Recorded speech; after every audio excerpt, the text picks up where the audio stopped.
कि बहुत सारे बच्चों का कमेंट आ रहा था कि सर आप एक्सेल का क्लास स्टार्ट कीजिए। तो चलिए एक्सेल जो है हम बेसिक से बताने जा रहे हैं, एकदम फर्स्ट क्लास से बताने जा रहे हैं। तो कैसे हम लोग एक्सेल को ओपन करते हैं, उसके बाद फिर कैसे उस तरीके को यानी कि एक्सेल पे जो है हम लोग कॉलम नेम रो नंबर पे कैसे वर्क करते हैं, कैसे हम लोग अगर डबल कॉलम नेम में चला जाता है अगर कोई भी नाम तो कैसे उसको हम लोग मेंशन करते हैं। तो स्टेप बाय स्टेप यानी एक एक चीज हम लोग एक्सेल के बारे में जानेंगे कि एक्सेल जान कर करके कैसे हम लोग अच्छे जगह से अच्छे जगह पे जॉब भी कर सकते हैं। तो चलिए हम लोग एक्सेल स्टार्ट करते हैं, एक्सेल में देखते हैं कि कैसे काम होता है। चलिए हम लोग सबसे पहले देखेंगे कि एक्सेल को कैसे हम लोग ओपन करते हैं। तो यहाँ पे ध्यान दीजिएगा कि अपने कंप्यूटर के स्क्रीन पे यहाँ पे अगर विंडोज 10 है तो यहाँ पे देखिएगा टाइप हियर टू सर्च, यहाँ पे जाकर के आपको क्या करना है कि मैक्रोसॉफ्ट एक्सेल जैसे लिखिएगा यहाँ पे मैक्रो। तो यहाँ पे ऊपर में देखिएगा कि देखिए एक लोगो मैक्रोसॉफ्ट ऑफिस एक्सेल 2007 यहाँ पे यानी 7 है तो 7, अगर 10 रहेगा तो 10, बाकी सबका पर काम जो है सेम होता है। याद रखिए, इस पर क्लिक कीजिएगा। जैसे आप क्लिक कीजिएगा तो ध्यान दीजिएगा कि यहाँ पे एक्सेल का जो लेआउट है, ये जो डायग्राम है ये ओपन हो गया है। और क्योंकि एक्सेल अभी यहाँ पे देख लीजिएगा यहाँ पे छोटा है, तो आप इसे हम क्या करेंगे थोड़ा सा बड़ा कर लेते हैं, जूम कर लेते हैं ताकि आपको अच्छे से समझ में आए और समझाने में भी अच्छा लगे। तो यहाँ पे ध्यान दीजिएगा, सबसे पहला यहाँ पे इंसर्ट यानी देख रहे हैं जो home, insert, page layout, formula, data review, ये सब मेनू बार है। और यहाँ पे ध्यान दीजिएगा क्लोज बटन, मैक्सिमाइज यानी स्टोर बटन या मैक्सिमाइज बटन, और यहाँ पे है मिनिमाइज बटन। ठीक है, उसके बाद यहाँ पर देखिएगा कि होम मेन्यू के अंदर में ये सब जो देख रहे हैं कट, कॉपी, पेस्ट, फॉर्मेट, ये सब बोल्ड, इटैलिक, अंडरलाइन, ये सब जो देख रहे हैं ये सब होम मेन्यू के अंदर में जितने भी है ये सब टूल्स है जिसपे आप क्लिक कर करके आप यूज कर सकते हैं। और सबका काम अलग अलग है।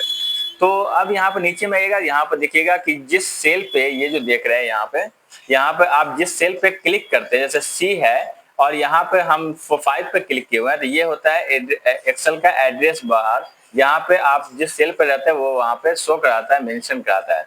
उसके बाद यहाँ पर क्लिक करेंगे तो देखिए E6, तो यहाँ पे E6 लिख रहा है, यहाँ पे ध्यान दीजिएगा E6 लिख रहा है। उसके बाद यहाँ पे FX है यानी फॉर्मूला बार, यहाँ पे हम लोग फॉर्मूला को इंसर्ट करते हैं। इसके बाद आप देखिएगा कि यहाँ पे जो है कॉलम नेम है ABCD, ये सब जो देख रहे हैं एक्सेल के अंदर ये कॉलम इसको कहते हैं। और यहाँ पे 1 2 3 4 5 ये सब जो देख रहे हैं इसे कहते हैं रो। ठीक है, अब यहाँ पे जिस भी कॉलम पे आप, और बाकी ये सब जो देख रहे हैं बॉक्स बाय बॉक्स जो देख रहे हैं इसे कहते हैं सेल या फील्ड भी आप कह सकते हैं। अब हमें जैसे मान के चलिए कि हमें लिखना है, आप लिख रहे हैं इस तरीके से, और लिखते हुए आपके पास जो आपने जो लिखा तो वो सेकेंड सेल में यानी सेकेंड कॉलम में आपका जो राइटिंग है जो लिखा हुआ है वो चला गया। अब इसे कैसे एडजस्ट करेंगे, तो आपको क्या करना है, बाहर क्लिक करना है और इसके कॉलम के नेम पे जाना है। यहाँ पे तो देखिएगा अभी आपका एरो इस तरीके से आ रहा है पॉइंटर, और जब आप उस लाइन पे जाइएगा तो देखिए एरो का साइन आएगा, दोनों तरफ जो है एरो आएगा। अब इसको माउस का लेफ्ट क्लिक करते हुए आप इसको एडजस्ट कर लीजिएगा अपने हिसाब से।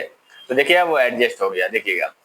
उसके बाद आप ध्यान दीजिएगा कि जैसे अगर आपको कोई चीज यहाँ पे कॉलम को बढ़ाना है तो यहाँ से आप टांस भी सकते हैं या इस तरीके से, या फिर देखिए इसके कॉलम को बढ़ाना है तो आप कॉलम पे जाइएगा लाइन पे और इसे खींच करके यानी ड्रैग कर करके आप यूज भी कर सकते हैं। अगर रो नंबर को अगर बढ़ाना है तो यहाँ पे जाइएगा, रो नंबर पे चले जाइएगा और इसे पकड़ के नीचे टान दीजिए। इसी तरीके से अगर यहाँ पर इसे अगर बड़ा करना है, अगर रो के लाइन को यानी उसके जो फील्ड है सेल को बड़ा करना है तो इससे भी आप यहाँ से एडजस्ट कर सकते हैं अपने हिसाब से। इसके बाद अगर आपको सही करना है तो उसी पे जाकर के अपना सही भी कर सकते हैं, जहां से आप जैसे ड्रैग करके बड़ा करते हैं उसी तरह आप छोटा भी कर सकते हैं। यहाँ पे अगर आपको एक्सेल में अब देखिएगा कि जैसे हम यहाँ पे लिखे 10, फिर दूसरे कॉलम पर लिखे 20, फिर यहाँ पर लिखे 30, इस तरीके से। अब यहाँ पर ध्यान से देखिएगा कि जैसे यहाँ पे अगर कोई कह दे कि आपको तीनों को जोड़ करके यहाँ पे मेंशन यहाँ दिखाना है, तो यहाँ पे दो चीज हम बताने वाले हैं कि एक तो फॉर्मूला के थ्रू बताने वाले हैं और एक बिना फॉर्मूला के थ्रू बताने वाले हैं। दोनों में आपको डिफरेंट आपको पता चल जाएगा। ठीक है, तो चलिए सबसे पहले हम लोग यूज करते हैं यहाँ पर कीवर्ड से देखिएगा इक्वल टू, फॉर्मूला के लिए इक्वल टू का यूज करते हैं और यहाँ पे पहले वैल्यू पे काम करते हैं। वैल्यू का मतलब जैसे हमने यहाँ पे 10, 20 और 30 मेंशन किया, तो देखिए 10 प्लस, क्योंकि जोड़ना है, प्लस 20 प्लस 30 का यूज कर रहे हैं और इंटर प्रेस किए। इंटर प्रेस किए तो यहाँ पर 16 आ गया, 6 सही है, 10 20 30 और 30 60। ठीक है, अब यहाँ पर इसी चीज को हम फॉर्मूला के थ्रू यहाँ पे यूज कर रहे हैं। तब देखिएगा कि इक्वल टू फॉर्मूला इंसर्ट करने के लिए हम लोग किसका यूज करते हैं, इक्वल टू, सबसे पहला इक्वल टू के सिंबल का यूज करते हैं। उसके बाद अब ध्यान देना है कि इसका कॉलम नेम क्या है, तो ध्यान दीजिएगा कि इसका कॉलम नेम जो है यानी 10 का जो कॉलम नेम है वो सी है, और रो नंबर कितना है, तो रो नंबर 5 है, तो आप लिखिएगा C5। और इसे सबसे अच्छा इजी से समझने के लिए जब आप कॉलम नेम और रो नंबर डालिएगा तो देखिएगा जो भी वैल्यू आप यूज कर रहे हैं वो वैल्यू अपने आप यहाँ पे देखिएगा सिलेक्ट हो जाएगा। अगर वो वैल्यू सिलेक्ट हो गया है समझिए कि आपका सही कॉलम नेम और रो नंबर इंसर्ट हुआ है। अदरवाइज अगर ऊपर नीचे अगर नहीं हो रहा है सिलेक्ट तो समझ जाइए कि आपका जो है कॉलम नेम और रो नंबर सही से सिलेक्ट नहीं हुआ था। आप यहाँ पे इस चीज को भी मेंशन देख करके आप समझ सकते हैं कि आपका फॉर्मूला सही यूज हो रहा है या नहीं हो रहा है। अब हमें क्योंकि जोड़ना है तो प्लस का यूज करेंगे। उसके बाद ये जो 20 लिखा हुआ है तो देखिएगा इसका कॉलम नेम क्या है, डी है, और इसके सामने का रो नंबर क्या है, 7 है, तो D7 यूज कीजिएगा। देखिए ये भी सिलेक्ट हो गया यानी सही है। फिर प्लस का यूज करना है, उसके बाद 30 को जोड़ना है, तो देखिए 30 का कॉलम नेम क्या ई है, इसके सामने का रो नंबर कितना है, 4 है, तो E4 का यूज किया। देखिए तीनों को सिलेक्ट हो गया, जो वैल्यू एग्जैक्ट है सब पे क्या हो गया, सिलेक्शन हो गया। अब इसको इंटर कर दिए। अब ध्यान, जैसे ही आप इंटर प्रेस किए तो देखिए यहाँ भी 60, जो वैल्यू पर काम किए थे तब भी 60 आया, और जब आप उसके कॉलम नेम और रो नंबर पे वर्क किए तब भी 60 हुआ। मगर दोनों में डिफरेंट क्या है, थोड़ा यहाँ पे दोनों में गौर से देखिएगा कि जब हम वैल्यू को चेंज करेंगे ना तो इन दोनों के वैल्यू को देखिए कुछ रिफ्लेक्ट हो रहा है या नहीं हो रहा है। तो देखिएगा जैसे हम यहाँ पर 20 लिखे तो ध्यान दीजिएगा कि जिस वैल्यू पे काम किए थे, सिर्फ वैल्यू पे काम किए थे तो वो चेंज नहीं हुआ, मगर जब उसके एड्रेस पे जो काम किए हुए हैं तो वो देखिए क्या हो रहा है, वो डिफरेंट हो रहा है। जैसे 20 हुआ, 20 हुआ, 40, 30, 60। फिर देखिए इसको हम बढ़ा रहे हैं, इसको 50, 50 कर रहे हैं, इंटर कर रहे हैं, तो देखिए वैल्यू वाले पे कोई नहीं हुआ, कोई भी फॉर्मूला यानी जब हम वैल्यू को इंसर्ट किए बढ़ाए तो वहां पर कुछ मेंशन नहीं हुआ, जितना था वैल्यू पर पहले फर्स्ट टाइम उतना ही बता रहा है।